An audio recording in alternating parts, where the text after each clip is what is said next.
Tennis Gambling Podcast on the Sports Game Podcast Network is brought to you by Fantasy. Sign up the pro code SGPN to get 50% deposit bonus up to $1K. We're also brought to you by Rhythm. Start crushing college football in the NFL's Rhythm. Get your set free trial today. We're going to sportsgame.com/RATHMM. And welcome, everybody, to the Tennis Gambling Podcast here on the Sports Game Podcast Network. It is currently Thursday night, October 24th, roughly 10:30 p.m. Eastern Time. I'm your host, Scott Reichel, once again, going solo for this pod. Should be a fun episode. Time to get into the quarterfinals in Basel and Vienna. We're going to preview all of the matches that are coming up on Friday.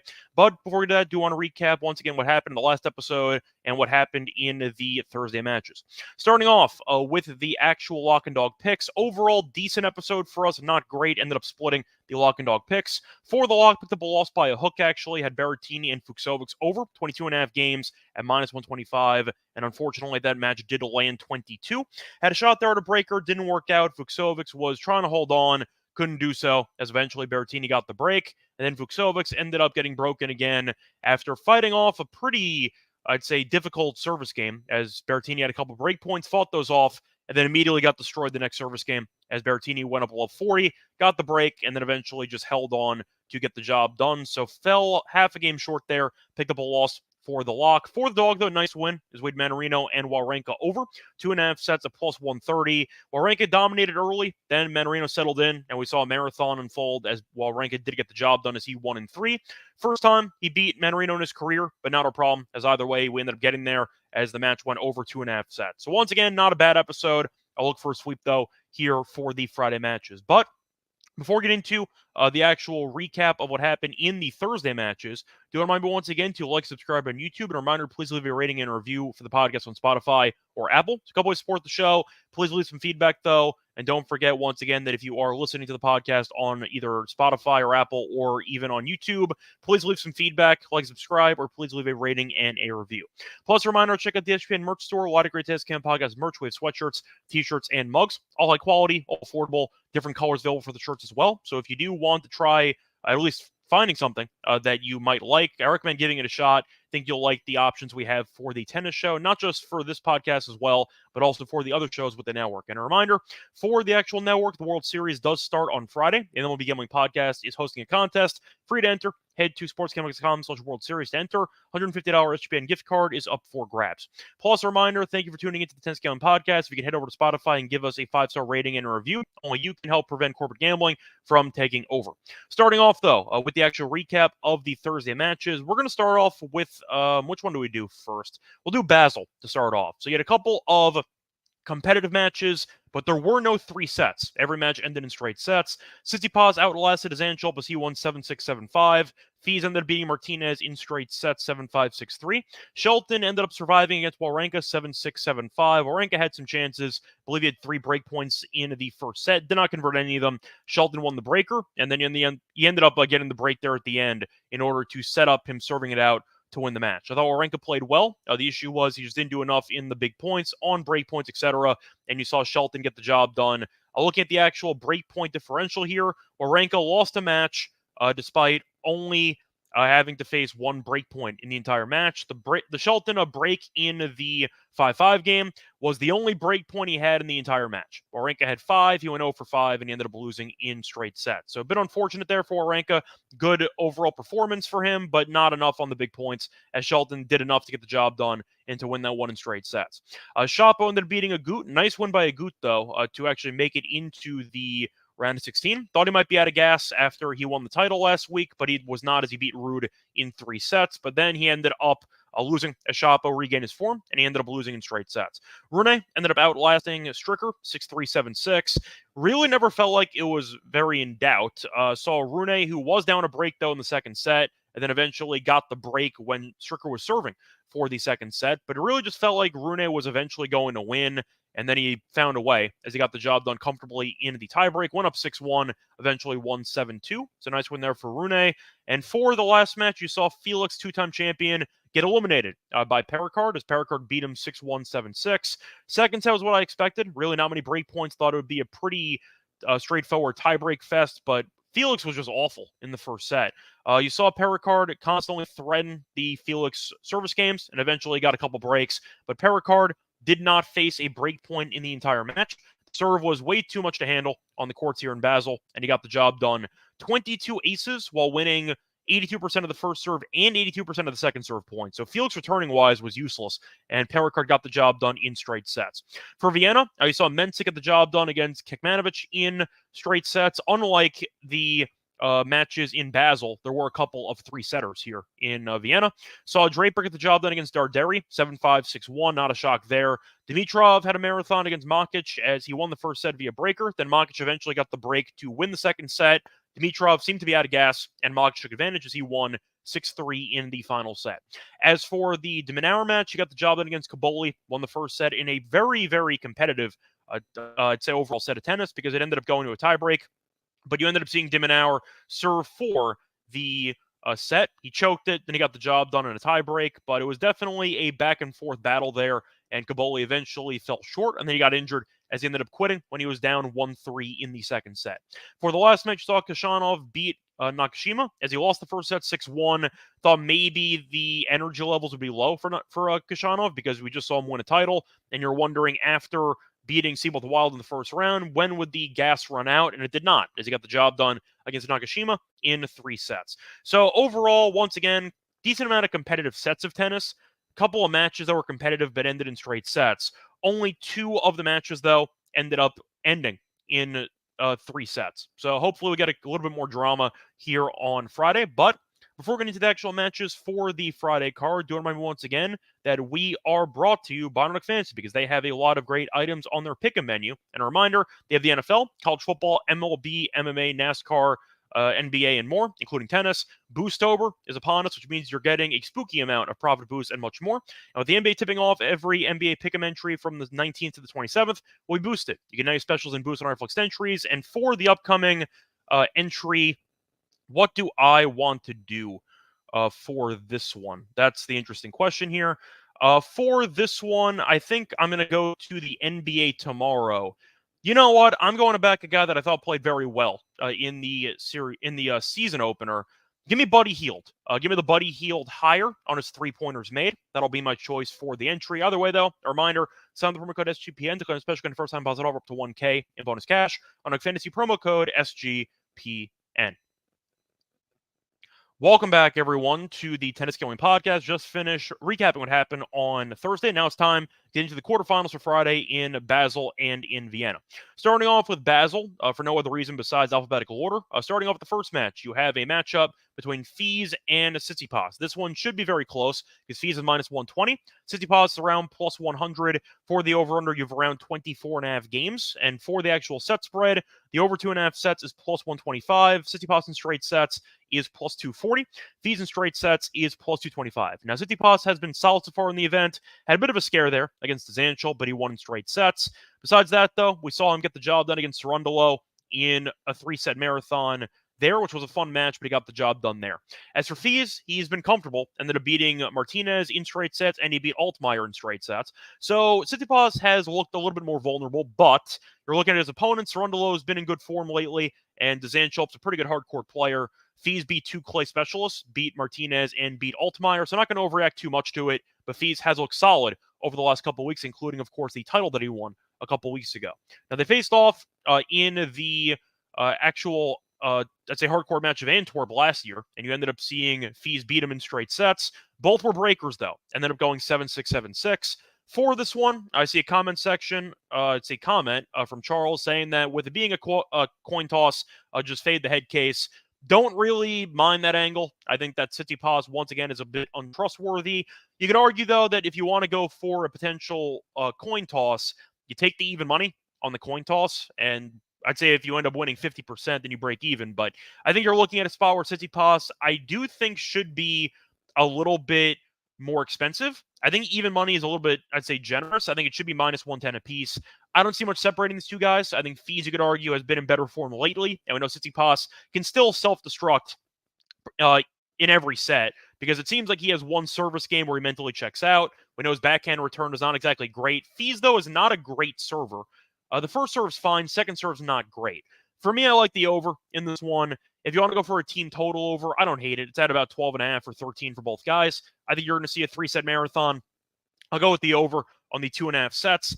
Do like the over half a tiebreak, though, which I saw at -135. We have seen a lot of tiebreaks for each of these guys individually. And I said before, the match at Antwerp last year did feature two tiebreak sets in the head-to-head, so that does bode well. Tsitsipas, though, has had at least one tiebreak in, just doing the math here, both matches that he's played in Basel. He had one in Antwerp. He had one in Shanghai. So once again, if you're doing the math at home, that means he has had at least one breaker in 4 of his last 5 matches. As for fees, he has had a breaker in one of the 2 matches here. And if you want to actually throw in Shanghai and Tokyo, he's been a tiebreak machine because he has had at least one tiebreak in, I believe, 6 of the last 7 sets, or at least 6 of the last 7 matches, I mean. So I like the over half a tiebreak here.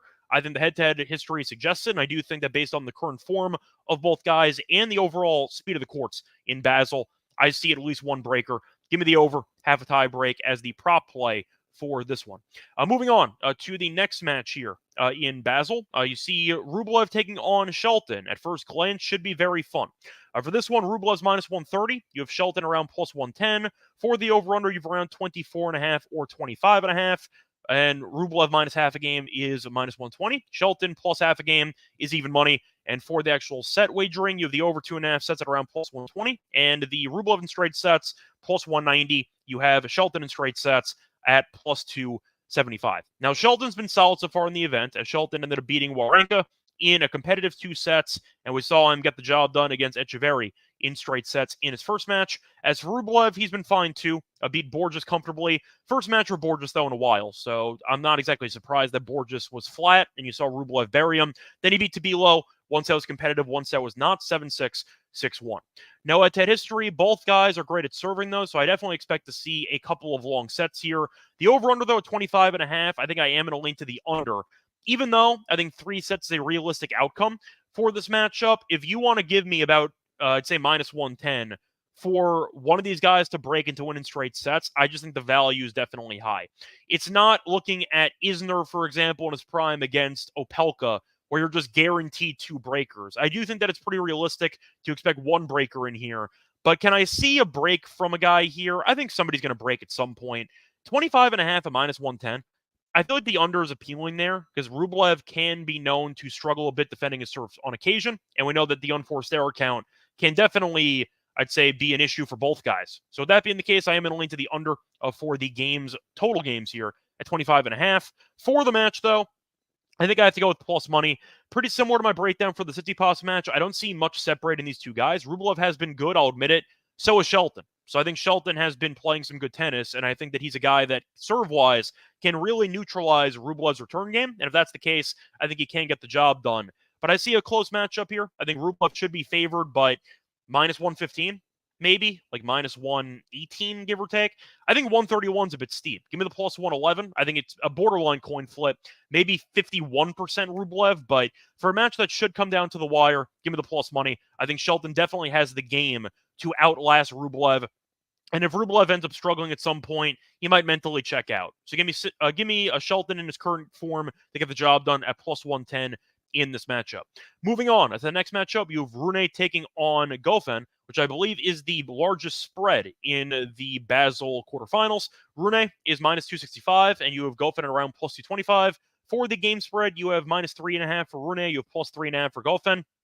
For the over-under 22 games, for the actual set spread, the Rune in straight sets bet is available at around even money. Goffin to win a set is -130, and Goffin to win in straight sets is +500. The over 2.5 sets is +150. Now, Rune historically has been good here. We saw him lose in a final a couple years ago, and he lost in the semis here last year. So Rune has been known to make, I'd say, solid runs in years past in Basel, and he's been sharp here. Ended up seeing him beat Jari in straight sets, and he beat Stricker in straight sets. Both guys good at serving, so once again, he's facing a much weaker serve in this matchup against Goffin. Goffin, though, has had a couple of marathon matches, beat Hanfmann, lost to Dzanchilps, who was a lucky loser. Then he beat Arnaldi in 3 and beat Humbert in 3. Final set breaker in that one. So Goffin's been kind of surviving, barely, where Rune's been looking pretty comfortable so far in this event. But I think I have to go with Rune here. I just think Rune, based on his overall success on this court in years past, I think he's in a good spot to find a way past Goffin. The serve's been fine. The return game's been good.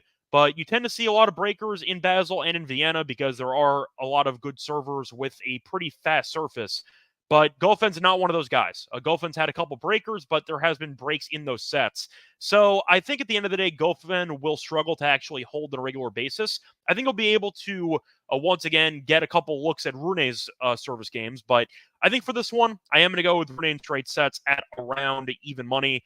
Once again, a couple of deep runs in this event in the past, and you're looking at Gofen, who's been good, but I do think that Rune just has the overall return game to really frustrate Gofen's, I'd say, average at best serve, and that can result in a couple breaks in each set. So for me, I am going to go with Rune to get the job done in this one in straight sets. Even money, I think it's a good price to reduce the juice at minus 265. If you like Gofen, though, I think you'd prefer Gofen in 3.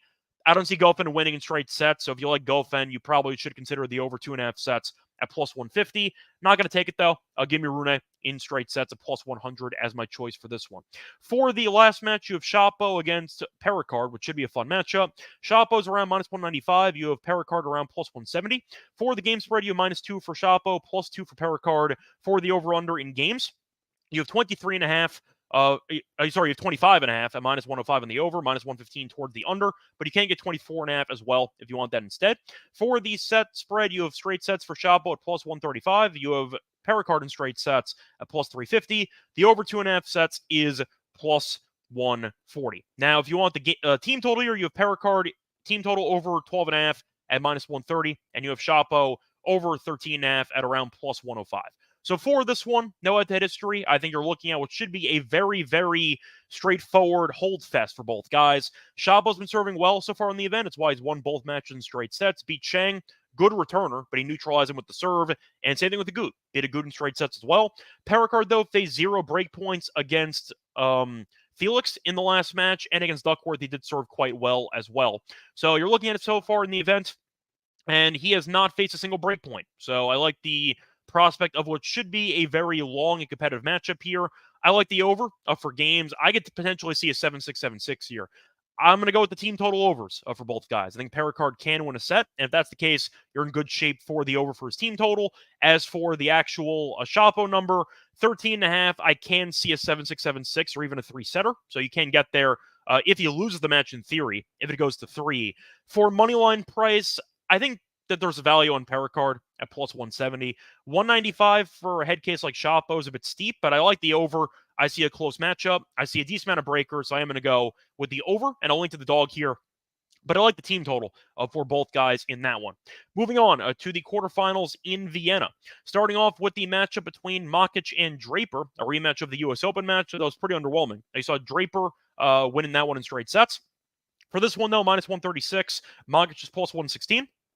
For the over-under, you have 23.5 or 22.5, very juiced. For the actual game spread, minus 1.5 for Draper, plus 1.5 for Makic. For the set spread, the over 2.5 sets is plus 130. For the actual straight sets, Makic in straight sets is plus 275. Draper in straight sets is plus 180. So the U.S. Open match was pretty weird because Makic was 3-0 lifetime, and then he ended up losing in straight sets to Draper. Got killed. 6-3, 6-1, 6-2. But before that, Makic kind of owned him. So for the actual event so far, Makic had a marathon against Dimitrov in the last match, which was on Thursday. So fatigue could be an issue. Beat Morozin in straight sets in his first match. For Draper, beat Nishikori in straight sets, and he ended up beating a Draper 7-5, 6-1. So you're looking at Makic, who beat good competition with Dimitrov. You wonder about fatigue, though, because Dimitrov had a run to the final last week in Stockholm. Then he immediately came here, and I think he might have run out of gas. But Makic has still been playing some good tennis, and I see a very close matchup. Now, the first 2 meetings in the head-to-head ended in 3 sets. Then they faced off on clay. Makic won in straight sets. Not going to factor that in, though. That's on clay. And we saw the blowout match where Makic seemed to be out of it, and he got buried. So for this one, I think I am going to go with the over. I see a very close matchup that's going to go back and forth. I think I am going to go with Draper. I think Draper, at the end of the day, should be the more rested guy because he's had to play less tennis. 3 sets against Dimitrov is not easy physically, and now he's got to potentially have another marathon here. I am concerned about some potential fatigue, and with that being the case, I think I am going to go with the favorite here, but I like the over. I definitely see what should be a very competitive matchup, and I think I'm looking at what should be a very, let's just say, entertaining battle between these two. Plus 130, though, for the over 2.5 sets, I think is a very good price. I'll go with that. Once again, I think Draper's going to win. If Makic won, would I be shocked? No. He's been really good for the last couple weeks. So I am going to go with the over. Give me a marathon between these two guys who have had a couple of marathons in the past. Moving on, you have Musetti, who had a walkover against Monfils, taking on Zverev in the match here. Zverev's a massive favorite, biggest favorite on the card, actually, minus 433. Musetti's around plus 343 for the over-under, 22.5. Under's juice, though, at minus 128. For the game spread, minus 3.5 for Zverev, plus 3.5 for Musetti. For the set spread, you have Zverev in straight sets at minus 145. Musetti to win a set is plus 115. The over 2.5 sets is plus 180. Now, Musetti has been fine lately. Pretty favorable draw so far in the event. Had a walkover and beat Sonego very comfortably, 6-3, 6-2. But we know he's been kind of a mess for the last couple weeks. As for Zverev, we saw him beat Giron in straight sets, and he beat an Austrian wild card in the first round comfortably, which really means nothing because that guy was relative unknown. Now, Zverev was a pick of mine pre-tournament, so I am kind of biased. Musetti, though, did beat him in the last meeting, faced off in the Olympics on clay, and Musetti did beat him in straight sets. However, we know Musetti's best surface is clay. You could argue grass now, but clay, I think we'd agree, is his best surface. He won the bronze medal, after all, in the Olympics. But we know on hard court, not his best surface, has not been playing that well. We saw him lose in the final to Shang in Chengdu. We saw him beat Bergs in 3 in Beijing, then lost to Bu, and then we saw him lose to Goffin, kind of choked that one away. Then he's had a pretty easy draw here in Vienna.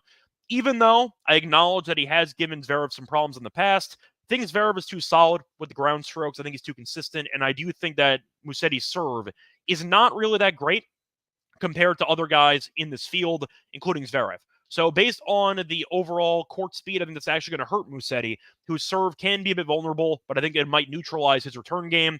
And with how far he stands back on the court, it might result in some serve and volley opportunities for Zverev. But I think for this one, I am going to go with Zverev in straight sets, but I think I am going to go with the games here, minus 3.5. Think it's a decent price, and I think you're looking at Zverev, who is the better hardcourt player by, in my opinion, a wide margin. So I'm going to go with him to get the job done. Nothing against Musetti, but I just think that he's not really a hardcourt, I'd say, I don't want to say hardcourt specialist, but he's not exactly a guy that excels on hardcourt. So I'm going to go with Zverev, who's more comfortable on the surface, and I'm going to go with him to get the job done as he has been here in the past. And to go through his actual history in this event, I believe I don't remember if he won the event before. I think he might have. He actually did, as he won the event a couple years ago. Give me the former champion to get the job done in this one in relatively straightforward fashion. Moving on to the next match here in Vienna. You have a matchup between Khachanov and Berrettini, which should be a fun one. Berrettini's minus 130, Khachanov at plus 110. For the over-under, you have around 23.5 or 24. For the spread, minus 1.5 for Berrettini, plus 1.5 for Khachanov. Over 2.5 sets is plus 125. For the set spread, Khachanov in straight sets is plus 300. Berrettini to win straight sets is plus 185. Now, I find this price kind of fascinating. Berrettini's been good. We saw him win in the first match against Fucsovics. That was competitive. And we saw him beat Tiafoe in 3. So he's been fine. Khachanov, though, beat Nakashima in 3 sets, and he ended up beating Seaboth Wild in straight sets. He also was fresh off the win in Almaty. Now, in the head-to-head, Khachanov been good. In fact, Khachanov has, or I should say Berrettini's been good. Berrettini has won 4 of the 5 head-to-head meetings. So that might be why the price is where it's located. It's because Berrettini has been very good in the head-to-head, but we did see 3 tie breaks in the last meeting, which was in 2021. Last meeting, though, 2021, it's a bit dated. So I don't know how effective using the head-to-head data is going to be for for drawing conclusions for this matchup. I like the over, just simply put. I think Khachanov a good enough server to keep Berrettini off balance. We know Berrettini is an elite server on tour. I see a very close matchup here. Not much separating these guys. Don't mind the over 2.5 sets. Don't mind the over in games. 23.5, I can see 2 breakers here. Wouldn't shock me. Berrettini, though, we know can have some potential mental lapses at times, and Khachanov very consistent with his ground strokes behind the baseline. I see a close matchup here.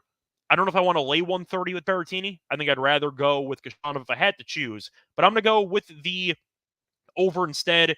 If you want Berrettini, I really don't mind the team total over 13 games, because if you're picking Berrettini, you're obviously not picking a 6-4, 6-4 outcome. You're probably picking at least 1 breaker, maybe a 7-5, and if that's the case, you're in good shape. So I don't mind Berrettini, team total over 13 as the safe play here at minus 130. And if you want to go for Khachanov, team total over 12.5. I don't think that either, but based on head-to-head history, you might want to go for Berrettini to win, with maybe going for at least 1 competitive set. Give me the Berrettini team total over 13 as my play in that one. Moving on to the last matchup, you have de Minaur against Mensik. For this one, de Minaur is around minus 135. For the price on Mensik, you have plus 115. For the actual spread here, you have minus 1 for de Minaur, you have plus 1 for Mensik. For the over-under in games, 22.5. For the set over-under, you have over 2.5 sets at plus 125. For the spread, you have de Minaur in straight sets at plus 195. You have Mensik to win in straight sets at plus 275. So overall, you're looking at what should be a pretty, I'd say, competitive matchup, which could go down to the wire. For value, I'm going with Mensik. I think Mensik is a guy that's played great tennis here, went through qualifying, has not dropped a set yet. He's won all 8 sets. So he's been kind of rolling. We saw him beat Kekmanovic in a tiebreak, beat Papirin in a tiebreak as well, and he won both those in straight sets. Beat Muller, beat Richcard. As for de Minaur, he ended up beating Kaboli via retirement, and he beat Struff, but got killed in the first set. We saw him also drop a set in both matches of Antwerp. He ended up losing to Gaston in 3, and he lost a set to Baena. So he still has not looked that great since coming back from injury or coming back from the layoff after the U.S. Open. He's been fine. He's been able to win matches. Couple marathons, though, and Mensik's serve is a lot to handle. So I think it's going to be a tough matchup for de Minaur. I like the price. I think that plus 115 for a guy that has not dropped a single set yet in this event, including qualifying, is definitely live to win it. So I'm going to go with Mensik to get the job done at what I think is a good price of plus 115. Also, kind of being wary of de Minaur's current form. I think he's being priced like he's back to his old self again. Not going to fully overreact to that, though. I think you're looking at what should be a pretty fun and competitive matchup, which could go either way. Give me the plus money on the better server with one of the fastest paced courts on the entire tour. I think it's a good matchup and combo for Mensik, so I'll roll with that as my play. That's going to wrap it up for the actual quarterfinal matches here on Friday. Now it's time for the Lock and Dog picks, but before that, remember once again, we are brought to you by BetUS because BetUS is the best in the business. BetUS has been around for more than 30 years. Easily deposit using crypto and get lightning fast payouts. US players are always welcome. BetUS is live with a trick or treat on Horror Street. From now until Halloween, BetUS will be offering daily promotions, a raffle entry to win a sports or casino prize pack, and they also, reminder, they're going to give away on October 31st, so mark your calendars. You can also enter multiple times. Every $200 deposit gets you one entry. Plus, a reminder, use the link, sportscamppockets.com/BetUS, sportscamppockets.com/BetUS, promo code SGPN, and we send you. That's BetUS, America's favorite sportsbook. We're also brought to you by Rhythm. A reminder that SGPN has a proud partnership with Rhythm, and a reminder that Rhythm is the #1 place to help you with your potential betting models. They can help you build predictive models in seconds, get predictions on money line, spreads, totals, and props. Build your own model, copy one of the top performing models from the leaderboard, or press build model for me. Rhythm will give you predictions on every game and player props. And they also have a bunch of stats, research, and trend analysis for even more betting insights. And a reminder, they also have NBA models, which are now live, so check that out. And a reminder, claim your setting future all the day by going to sportsgames.com/rhythm, sportsgames.com/RITHMM. Welcome back, everyone, to the Tennis Gambling Podcast. Just finished going through the actual preview for the matches on Friday. Now it's time for the Lock and Dog picks. For the lock, I actually am wondering if I want to change this on the fly or not. I think I actually am. I'm going to go with Berrettini. I'm going to go with Berrettini team total over 13 at around minus 120. Cupboard's why I'm going to go with this one. I decided to pivot. I was going to take an under on a match, but I don't think it's actually worth it. So I'm going to go with Berrettini, team total under 13 as my play. Cupboard's why, first reason. Looking at the head-to-head, he's currently 4-1 lifetime against Khachanov, but I think you're looking at a spot where Berrettini has been involved in a bunch of tiebreaks with Khachanov. In fact, 4 of the 5 meetings have featured at least one tiebreak. So I do think that 13 is a pretty safe number for Berrettini to reach, worst case scenario, as a floor for a push. But you saw him win the last, once again, he's 4-1. He's won, looking at the actual, hard court matches, they are currently 2-1 in favor of Berrettini, and you've seen a breaker in all those matches. So I think you're looking at Berrettini, whose serve has been very successful on the courts here in Vienna. Once again, one of the fastest paced courts on the entire tour.